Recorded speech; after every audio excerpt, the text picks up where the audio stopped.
Ingeta, la famille, Bogota. Dossier sur dossier, affaire sur affaire, makambo sur makambo, yakoinda nde yakoinda, yakobeba nde yakobeba, yakosala somo nde yakosala somo, yakosala penza nzoto malili, nde yakosala nzoto malili bandeko nanga na ndenge moko yakosakana teo. Grande ma joie de vous retrouver encore cet après-midi, surtout sur notre chaîne Étoile Lune Inès TV. Salut chers Bouchou, salut chers abonnés, salut chers connaisseurs, salut surtout les amis de Étoile Lune Inès TV. J'espère que vous allez bien. Quant à moi, je suis le bien, super bien par la grâce de Dieu. Chers Bouchou, chers abonnés et chers connaisseurs, yalelo toye lisusu bandekunanga ka ndenge na yebisaka bino soki dossier ya koloba ezali tokoya koloba, soki ya kobete la sete ezali tokoya kobeta sete, soki ya kosolola ezali tokoya na biso na ndenge moko ya kosakana te. Toyaka toujours soki makambo ezali, soki ya koloba ezali, ya kobetela lisolo ezali, yango bomona kapeza Étoile Inès TV na lombango nyonso ayaka. Voilà.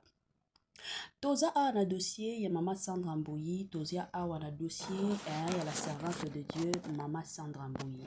Na bandi ebela bato toyebi Mama Sandra Mbouyi kande na lobaka. Eza na bato mosusu oyo bakoya kobetela biso lisolo, eza na bato mosusu oyo bako betela biso lisolo na bango te. Bato neti ba Mama Sandra Mbouyi aza moto moko oyo bako tikala kobetela biso lisolo te ke bomoni Mama Sandra Mbouyi azalaka boye soki bomoni moto aboye nde Mama Sandra Mbouyi te. Pourquoi? Parce que biso nyonso toyebi Mama Sandra Mbouyi.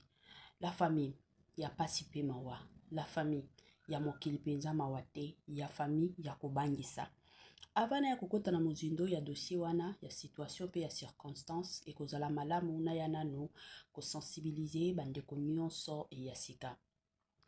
En tout cas, si c'est la toute première fois, ya kokota penza na chaîne abiso, chaîne moko kitoko, chaîne ya ba analyse somo, chaîne moko ya ba information pas possible. Je vous prierai surtout de vous abonner massivement. Abonnez-vous. Cliquez aussi sur la cloche de notification pour surtout recevoir les nouveautés de notre chaîne. Aimez la vidéo, la famille, commentez et partagez. Et ko sala biso oyo penza tolobaka na biso chaque jour, chaque minute et pourquoi pas chaque seconde. Tokos makasi. Bambote nanga na yemoko linda bukulu ya balinda, bambote na Madame Gracia Mpoi, na pesi bambote na Mama Lisi mpito ya balisi, bambote nanga na Mama Chérie, Mama d'amour, Mama Eugénie Zemanga, na pesi bambote na Franesse NM, Franciel NM, et pourquoi pas leur tonton international, tonton Amos Kazadi, sans oublier Madame Naz Kazadi. Voilà. La famille ingeta ya pasi pe mawa ya mokili mawate concernant dossier situation ya Mama Sandra Mbouyi. Lelo o nyonso ya Mama Sandra Mbouyi ekomi kobima na poasa. Kande tolobaka. Nyonso ya Mama Sandra Mbouyi ekomi kobima penza na poasa. Makambo eza nini, eza ndenge nini, ebandaki ndenge nini, ekitaki ndenge nini, esukaki ndenge nini. La famille. Kande boti koyoka aba mbutu buto makasi concernant libala ya Mama Sandra Mbouyi, au-delà de ça, tu yaki komona belle famille na ye, ba yaki komata ba live. Ba live o ba mataki ezalaki pona koya ko minimiser, koya ko sabola, se ko sabola Mama Sandra Mbouyi. Tomoni pe quelques bateaux o bazo travailler na côté ya famille mobali na ye, bango pe de leur côté ba yaki balingaki babimisa ba mwa lokuta moko songolo pakata concernant Mama Sandra Mbouyi. Mais heureusement Nzambe aza munene, lokuta wana bakangaki yango déjà avant baya nango na ba réseaux sociaux. Gloire au Seigneur. Kande ba yebisaka biso adage moko lobaka na français, il n'y a jamais eu de fumée sans feu. Donc ceux qui vont mona ba fumée kuna ba milinga ebele, cela veut dire que na kati moto ezopelaka. bien que moto eko s'afficher te, mais na katikati moto epelaka. Alors, na makambo nyonso bandeko nanga, iloko o na olinga penza koya kobakisa, koya koloba, eza que ekomi kosala pasi penza makasi. Bomoni nalingi na pesa conseil, toloba nanu makambo oyo ekomeli mama Sandra Mbuyi. Mama Sandra Mbuyi tango ayaki ko comprendre que mobali na ye azo tromper ye nanu na bango. Comme toute femme, aboyaki kobeta lisolo epa na bango parce que biso basi ezalaka nature. Donc moi si nyonso oyo alinga mobali na ye alingaka toujours pour protéger mobali. Soki mobali azo sala eloko moko ya mabe avant ekoma na famille na bino basi. Mingi la plupart ya basi balingaka likambo wana nanu ekota na famille ya mobali. Famille ya mobali bayeba bameka ko conseiller oyo ya bango ezalaka bongo. C'est de la même façon mama Sandra Mbuyi amonaki makambo o mobali na ya komi ko sala eza lisusu makambo ya bien te. De son côté plutôt amonaki que non ça sera mieux nakende la famille ya mobali. Nakende la famille ya mobali epa ya mama na meka koyebisa ye. Et c'est vrai, akendaki asalaki descente na ye, akende omona mama, mais il fallait voir ba réponse mama pesaki ye. Mama pesaki ye ba réponse moko oyo e bouleversaki ye. Soki lelo kande to omona bato ebele bazoya kofinga mama Sandra Mbuyi ke non yo yebisi famille na bino pour que famille na bino eya kobimisa ba makambo nyonso na poisa. La famille soyons sincères et honnêtes. Mama Sandra Mbuyi avant akota na famille na bango akendaki nanu na famille ya mobali na ye nde bisika ye akendaki kosenga lisungi kuna. Mais comme famille wana eza famille oyo babando linga ete boyebi ba belle famille ba belle famille lingaka ba belle fille o bakoti ko manipuler. Soki oza belle fille oyo bayebisi yo A ondimi bayebisi yo B ondimi bayebisi yo C, donc nyonso o bazoloba yo ozolanda ba belle famille bakozala na yo boye baolengela yo. Pas tellement kolengela yo mais baza na yo quand ndenge akende pesa rapport soki mama Sandra Mbuyi azalaki genre ya basi oyo nyonso andimaka quand ndenge akende pesa rapport mama wana alingaki pa yebisa ye ke ezaka bongo talaka biso toza baluba biso baluba normalement balaka na biso encore mwasi ye pe misala zoba andima na ye ok comme ça abala ye. Tant baye komone pa mama Sandra Mbuyi babiloko wana elekaka te. Mama Sandra Mbuyi aza femme moko ya caractère, elle est aussi stricte, elle connaît ses principes na a travailler sur les principes na ye. Moi si a valeur, une femme de valeur aza mutu oyo acceptera nyonso te. Donc eza ba genre ba mama Sandra Mbuyi. Alors de son côté tango amoni ke awa place nanga ezate. C'est ainsi que amoni ke nga de mon côté na meki ezo simba te na informer famille nanga. Nde place makambo nyonso eyeko bima. Toye komona famille ya mobali ya mama Sandra Mbuyi lelo baye kofinga mama Sandra Mbuyi kenon abando lambela mobali te ye musala na ye ezalaki ka matakita salaka ba voyage azongaka akendaka bipai azongaka. Bon la famille to mekanani kosolola tozala bato babilo mosusu kande na yebisaka bino ezalaka vraiment important to sololaka tant que bato tozala bato te kenon parce que mutu kinganda lobaki parce que mutu kinganda salaki ça n'a pas de sens mais to sololaka vraiment en tant que bato la famille. Eloko nga na koloba nanu na dossier ya kolambela mobali est-ce que mobali ya mama Sandra Mbuyi avandisa mwasi alobi ke na boyi ba voyage to mobali indimaka po ezalaka na ba intérêt na ye parce que y a de ces mibali na ndenge tozalaka je suis une femme mariée na ndenge naza na libala nanga nga na mobali nanga tosololaka ezala na kote na ye ata soki opportunité moko boye songolo pakata ya voyage ye avant andima akobenga nga na telefone te akoyebisa kuna na musala keno ndenge eza boye nasolola nanu na madame. De la même façon que moi eza na makambo ekoki koya boye opportunité ye avant nandima na oloba nanu nasolola nanu na papa. C'est comme ça. Soki peut-être moi je t'ai excité ya koloba keno nasala Mais ye de son côté aboyi. En tant que couple, nakoki kosala likambo na mutu makasi na nga te. Je serai obligé ya kozela soki aboyi apesa nga ba raison oyo aboyili. Mais soki namoni ke na ba raison wana apesi eza ba raison moko eza correct na kovanda. Soki eza ba raison moko eza correct te na komeka kotalisa ye. Mais soki namoni ke incompréhension eza kaka malamu na tika na kotika. Ata soki eza opportunité moko elingaki ememela biso ba million. Soki moko déjà aza contre tokotika. Ti mobali ya mama Sandra Mbuya, tika ka mama Sandra Mbuya zo sala ka ba voyage. Mais mobali kasi ayebaka. Ayebi ke mwasi na nga azo kendaka eza pona mbongo, pona bien na biso soki lelo batie kosomba na ndako na Belgique. Eza ba mbongo ya mobali na ye. Ata ndenge toobona toyoka bandeko na ye ke bango bazalaki déjà na mbongo wapi bazalaki nango. Mais quand même la famille tozala honnête. Soyons honnêtes et sincères. Est-ce que Jean Bosco, papa Jean Bosco, to benga eka papa za papa ya bana mama ya mama Sandra Mbuyi. Papa Jean Bosco avant bakutana na mama Sandra Mbuyi, je m'excuse. Est-ce que ayebana ki na ville na biso, na mboka na biso atikala koyeba ye, koyeba na te? Nani mutu ayeba ye na mboko oyo? Eza na mutu moko te atikala koyeba ye te. Bato batikala koyeba papa o te.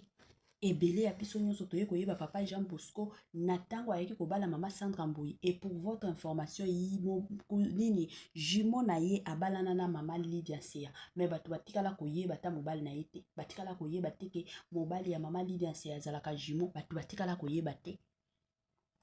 Place bato baye koyeba ke non ba omi bale bazalaka ba jumeau eza tango ayeki kobalana na mama Sandra Mbuyi. Et d'ailleurs moi je me rappelle même na mariage à maman Sandra Mbuyi tango azo sala libala. Il y avait même des gens oyo bayaki koloba lobi maman Sandra Mbuyi penza kiti ya mititi si yana kitoko na ye oyo aza nango akendo balana na mobali ya boy. Mobali aza kutu ata na eloko te. Mais parce que mwasi amonaki eloko na kati ya mobali. Biso basi tobalanaka na mibali ezalaka pona beauté te, mais tolingaka oyo eza na kati respect, considération. Un homme responsable aza na sens ya responsabilité. Parce que eza na mibali mosusu okoti na ndako ya libala kasi yo moko mibali. Yo nde fo zala mobali na ndako. Ya kolinga kokende koluka mosala te, ya kolinga kosala te, yo nde fo sala ka ba décision minene yo mwasi nde fo zwaka. Ya vandi na ye.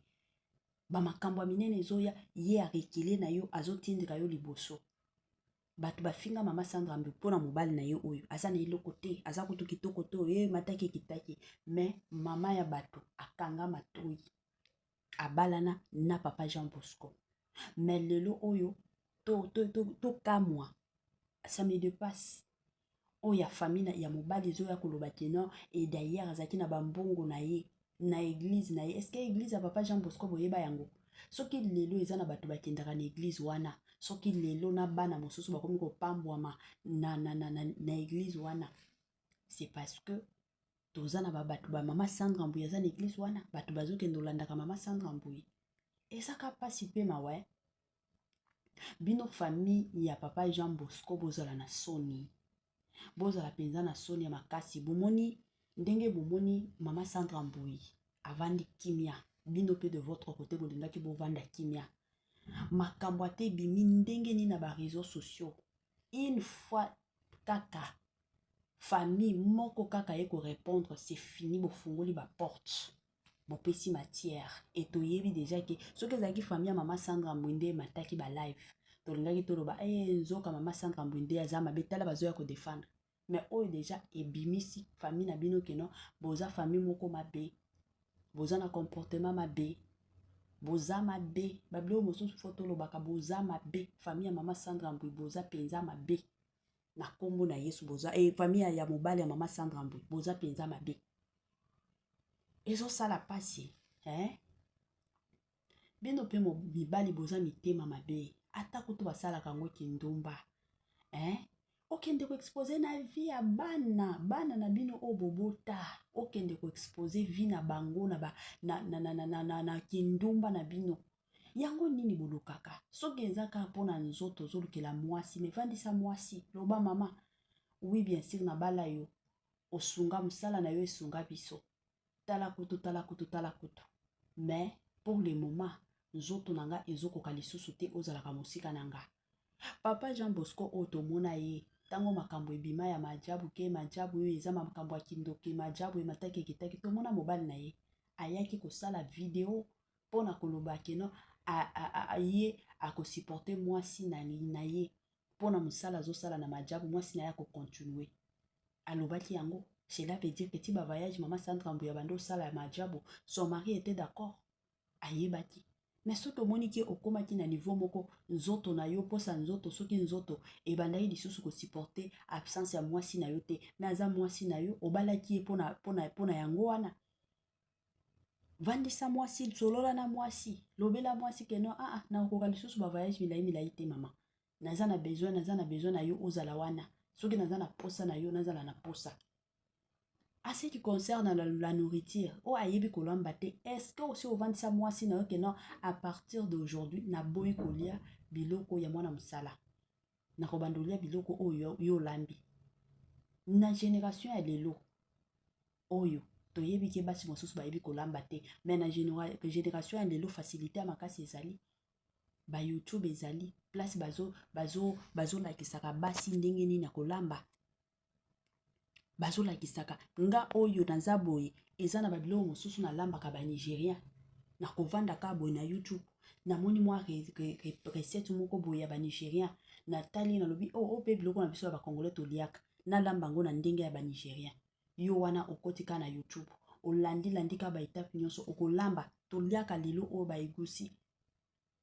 baegusi lelo bato oyo bayebi anglais bakoyebango baegusi toliaka ngo toliaka ba okra ya ba sud-africain ya ba Nigérien eza na ba jolly rice ya ba Nigérien eza na ba biloko ebele peut-être pas na bino batikala kolamba ngo te mais na kilelo oyo koki kokota kaka na ba YouTube recette congolaise cuisine congolaise okose retrouver na ba recette ebele oyo epa na bino botikala kolia yango peut-être te mwasi nyonso ya lelo. Mais ce que oyebisi mwasi na yo keno à partir d'aujourd'hui ngana koliaka lisusu biloko mwana musala te mais aza mwasi oyo bala aolambela yo. Pourquoi kolinga kosambwisa mwana bato keno ayebi kolamba bino nde boyebi kolamba bokomi kosala ka pasi pe mawa ata kutu bayinaka moto tina niveau oyo eza penza bien te famille papa Jean Bosco boza mabe bino ba belle famille bolingaka bozwa mwasi moko oyo akozala neti zoba pona bino mais génération ya lelo eza lisusu bongo te. Chère dame, réveillez-vous ozana ndako libala tango tobalanaka ezalaka accord ya mwasi na mobali ezalaka accord ya mwasi na belle famille na yete famille belle famille boza censé et obligé à kolinga mwasi ya ndeko na bino ya mobali kande bolingaka ndeko na bino ya mobali eza makambo ya soni. Et surtout soki botali na ba famille wana eza ba famille moko oyo mama alakisaka bana na ya basi kokende koluka mbongo te na ba famille na biso oyo biso touta déjà toza na mama na biso oyo bando lakisaka biso déjà na kibomwana bozo tanga na ba école ba vacances boye azolukela bino marchandise bokende oteka azoyebisa bino na monde ya lelo fo koluka mbongo